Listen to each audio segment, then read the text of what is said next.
Assalamualaikum warahmatullahi wabarakatuh. Nama saya Anissa Ramadhani dari Prodi Ilmu Komunikasi, ingin mempresentasikan hasil proyek saya yang berjudul Regulasi Komunikasi, yang membahas tentang UU penyiaran berupa UU Hak Cipta. Di slide pertama, saya akan menjelaskan mengenai regulasi komunikasi.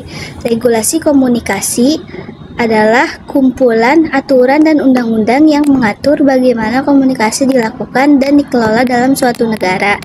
Regulasi ini mencakup berbagai aspek telekomunikasi, penyiaran, dan penggunaan internet, serta memastikan bahwa komunikasi dilakukan secara etis, legal, dan dalam kerangka yang mendukung kepentingan publik. Tujuan utama dari regulasi komunikasi adalah untuk menjaga keteraturan, melindungi konsumen, memastikan persaingan yang sehat, dan menjaga kepentingan nasional. Analisa ini berjudul Kasus Perbajakan Film Mencuri Raden Saleh di Media Sosial yang berhubungan dengan UU Nomor 28 Tahun 2014 Pasal 9 Ayat 1 yang berbunyi, pencipta atau pemegang hak cipta sebagaimana dimaksud dalam Pasal 8 memiliki hak ekonomi untuk melakukan a. penerbitan penciptaan, 2. penggadaan ciptaan dalam segala bentuknya, 3. penerjemahan ciptaan, 4. pengadaptasian, pengaransemenan atau pentransformasian ciptaan, 5.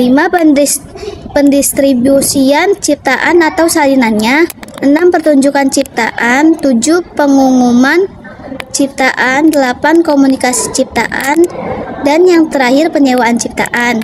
Dalam kasus kali ini kita akan membahas pasal 9 ayat 1 poin B, di mana itu adalah penggandaan ciptaan dalam segala bentuknya, yaitu kasus perbajakan film mencuri Raden Saleh yang terdapat di media sosial.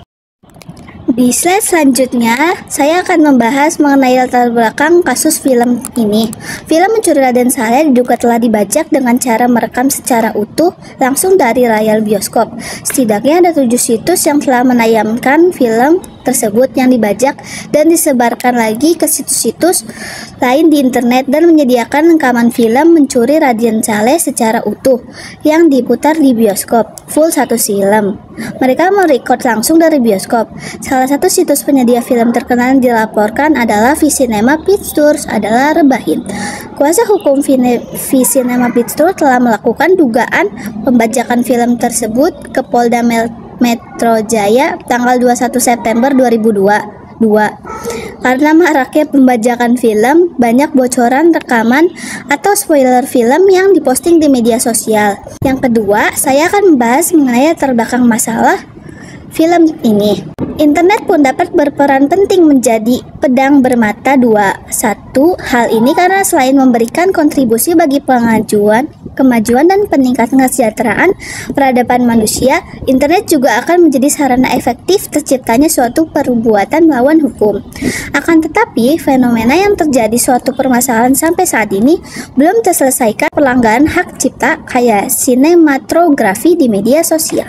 Slide selanjutnya, saya akan membahas mengenai hukum pasal yang berkaitan dengan UU Nomor 28 Tahun 2018. Diatur dalam Pasal 40 Undang-Undang Nomor 28 Tahun 2014 tentang hak cipta, yang selanjutnya disebut Undang-Undang Hak Cipta 2014. Karya sinematografi merupakan media komunikasi massa gambar gerak yang meliputi film dokumenter, film iklan, reportase, atau film cerita yang dibuat dengan skenario. Sinematografi yang telah dipublikasikan dari ciptaan memiliki objek yang berkaitan dengan hak cipta, di mana merupakan ciptaan yang tingkat asli dan kreativitasnya melibatkan banyak pihak yang telah memberikan kontribusi atas dibuatnya ciptaan tersebut.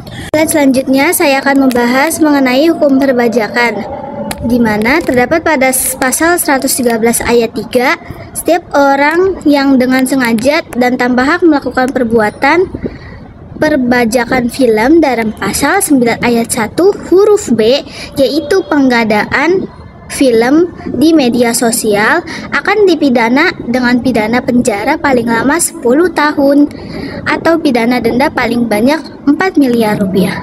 Kesimpulan dari regulasi komunikasi yang berjudul pembajakan film di media sosial yang saya buat ini adalah hak cipta. Pembajakan film ini melanggar hak eksklusif yang dimiliki oleh pemegang hak cipta, termasuk hak moral, dan hak ekonomi. Dampaknya, pembajakan film ini mengakibatkan kerugian material bagi Visinema Pictures serta menimbulkan masalah etika dan hukum. Analisis yang saya dapat terkait presentasi mengenai pembajakan film Mencuri Raden Saleh ini menunjukkan bahwa setiap kode sosial dalam level realitas mempresentasikan perlawanan terhadap paternalisme.